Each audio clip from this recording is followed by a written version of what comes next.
So here we are the morning after our Raku fire, and there's some good and some bad. Most everything I left to cool on its own outside. I did take the larger piece here and this little jar thing here out and brought it inside early and washed them off.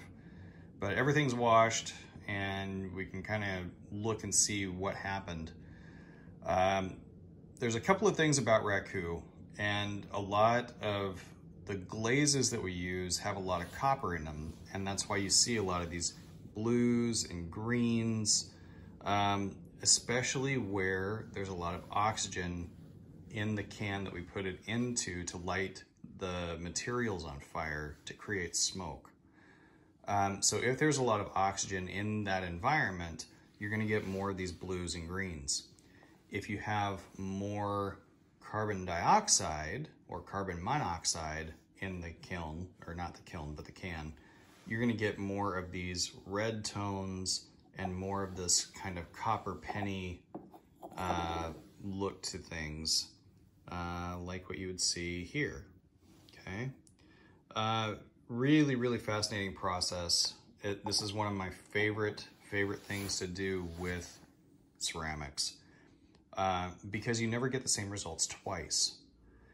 And even if you pulled something out and it's stable, theoretically you could put it back into the kiln and refire it and redo the process. So like this work, this is a student work. If they wanted to, because they only really got flashing underneath where this thing was sitting on top of combustible material, they could put it back in the Raku kiln and we could try doing it again and seeing if we could get some different coloration results. But really cool, fascinating work. This glaze is called Beetlejuice, I think. I think that's the one they used. Let's see. So again, some of the bad things, and if you've never done this before, you may not know what to look for, but some of the bad things that happen are there's a lot of thermal shock in this process, and you can't get around that. Part of these crack patterns are the glaze that I used here. This is a white crackle glaze. However, part of the cracks are structural and they go all the way through. And so handling this would be really delicate. It could fall apart.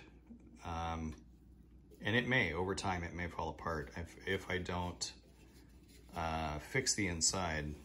And I don't know if you can see, you may not be able to see it. There we go. That's where the crack goes all the way through the body of the pot. And you know, that's one of the unfortunate side effects, and that could have to do with me and how I decided to pull it out yesterday. I stuck the tongs inside the pot instead of grabbing it on the outside.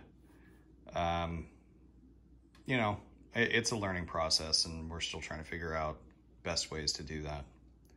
But that's Raku.